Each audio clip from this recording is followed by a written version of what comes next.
Border Gavaskar ট্রফিতে ৪৪ দিনে ৭৪ টেস্টের খেলা ইতিমধ্যে সমাপ্ত।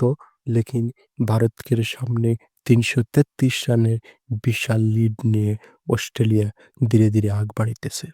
আজকে খেলা আরম্ভ হওয়ার শুরুতে অস্ট্রেলিয়া ব্যাটাররা ভারতীয় বোলারদের সামনে দাঁড়াতে পারেনি।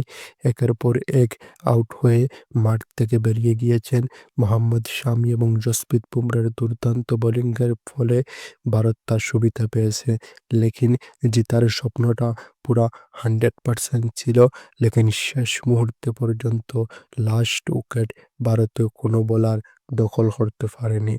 তার ফলে অস্ট্রেলিয়া তাদের লিড রানটা ধীরে, ধীরে বাড়িয়ে যাচ্ছে। বর্তমানে ৩৩৩ রানে অস্ট্রেলিয়ার লিড আছে। এই ৩৩৩ রানে ১ উইকেট বাকি থাকতে আজকের খেলা সমাপ্তি হয়ে গেছে। আগামীকাল ভোর ৫টায় আবার খেলা আরম্ভ হবে।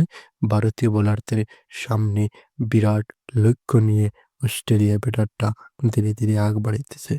বর্তমান সময়ে ৩৩৩ রানের বিশাল লম্বা, বিশাল বড় আকারের অস্ট্রেলিয়া লিড নিয়েছে ভারতের সামনে। ভারত কি পারবে নাকি পারবে না এখন তো বলা যাচ্ছে না। তার মূল কারণ হচ্ছে ভারতীয় ব্যাটাররা একের পর এক যদি আউট হয়ে যায় তাহলে ৩৩৩ রান বহুত বড় একটি রান, তা তো কখনো পারবে না।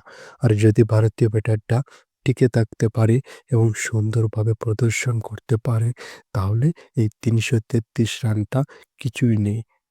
তা ইজিলি ভারত করে দিয়ে অস্ট্রেলিয়াকে হারিয়ে দেবে বর্ডার গাভাস্কর ট্রফিতে। কিন্তু এই টেস্টটা খুবই গুরুত্বপূর্ণ টেস্ট, কেননা এই টেস্টটা যে টিম জিতবে সে বর্ডার গাভাস্কর ট্রফি জয়ের জন্য ধীরে, ধীরে এগিয়ে যাবে।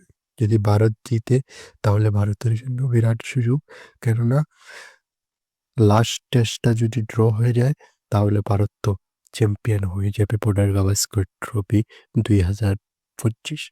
কিন্তু যদি লাস্ট ম্যাচটা ড্র হয়ে না, যদি অস্ট্রেলিয়া জিতে যায় তাহলে বর্ডার গাভাস্কর ট্রফি ড্র হবে। আর লাস্ট ম্যাচটা যদি অস্ট্রেলিয়া হেরে যায় তাহলে ভারত তো জয়ী হবে বর্ডার গাভাস্কর ট্রফি। সো এই ছিল আজকের বর্ডার গাভাস্কর ট্রফি নিয়ে ভারত এবং অস্ট্রেলিয়ার মধ্যে টেস্ট সিরিজের হাইলাইট।